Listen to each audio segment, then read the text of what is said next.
si bevek ku hei voin hian BMA Bangalore Mizo Association ten futsal tournament siama ta chuan Penny College UVC Mizo ten khel ve dona kama troim don ang kalang amuni na khop me ta hian kilometer so pasari vel ne ang kal wang cái con à thấy thế nào cái con ăn tiếng muốn à rồi nó tê rầm cho ngàn zuông á vợ tê rầm cho ngàn vâng á ngon vlog luôn này cái lắm. A few moments later. Hey công chân về câu hỏi là thanh lẩu không cái dễ lắm á cái bánh chill ngon. जिंदगी सरर मोटर गाडीमा जिंदगी सरर मोटर गाडीमा देख्नेले देखि जान्छ बुझ्नेले बुझी जान्छ भेट्नेले भेटी जान्छ नि. Much later. Ôi công chân về bọn nó thanh lẩu á engine oil là sao vậy tia check tia ra thả lên đón bồi thang à phản môi công hết rồi traffic jam le don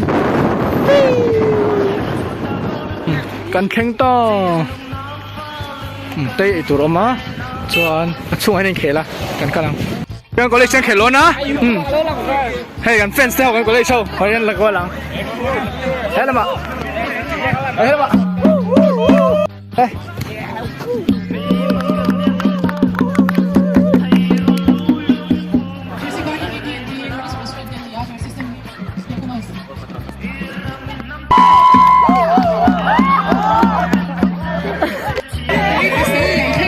水弹吞击，水弹開水。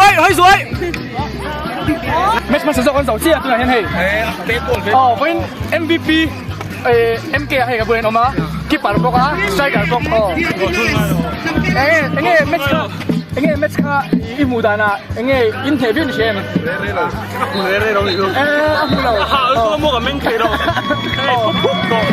下呢個阿明企過咯，先。如果外面別起我們路嗰啲個下座路。哦，喺下座啲嗰啲，哦，唔得咧，過唔嚟攞啫。哦，咁路咩？Much later. Ready? Ui. Đây, mình đang khả lá. Oh, come on. Hey, lại ta tạm xuống nào. Yes, goal. Nice. Hey, kan college đấy, kan khel rồi chứ? Match two mà, match này kan chắc toa. Tu nào quarter final kan khel thôi turin, kan buat jamek hey. Ta kan striker chuan. David don hoi dạo. Video nga là. Hey kan keeper chuan.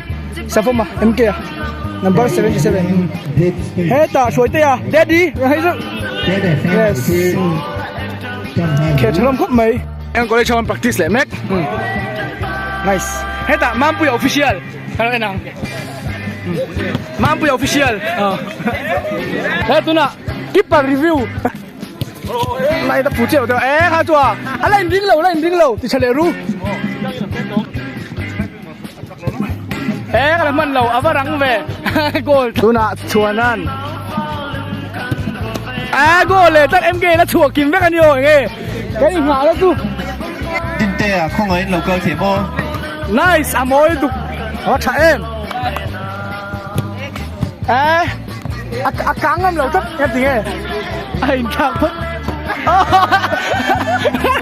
mà uy em kia save don em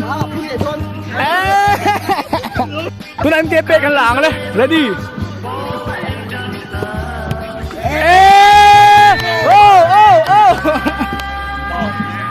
เอาpe về hai don thôi rồi chú câu này pe don em kia keeper thì tên đi ăn cá đình đấy.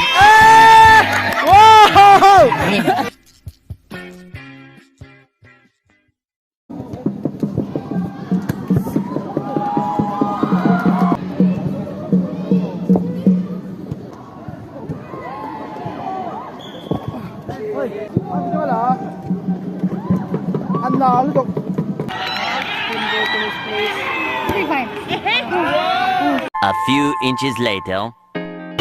Thế đấy, UVC đang chặt lầu dầu trên hồ hoa đấy, cảnh mắc còn chấm ăn lầu à? Quarter final là ăn tá quay khóc mấy Jones tên này ngay tu mà chặt lầu chiang khúc 8 เจ้าสักเราเจี๊ยๆสกอุยมราบชักจูวันนินอินเทปได้กันละฟักมันเหรอวะไอ้กันโหกงเจ้มกันหลังไอ้เบงกาโลทราฟิกกันตังแม่กันนี่ต่อเดนตังได้ต่อราบชักเล่นตาสมประหัดเลยอาจารย์แหวนเนี่ยก็ถือเจ็บกำลัง Later. ให้กระเทงเสียดาร์สมปฏิแล้วไปเลยด้วยตัวเมียไอ้ตัวเดียเสียมาส่วนไหนอ่ะวันนี้เราวิดีโอเสร็จจู่เขาเข้ามาที่น่าจะเป็นเล่นตัวตามไปเรื่อยๆหนูเอ็นนะหลงมาถึงเข้ามาเบย์โคตร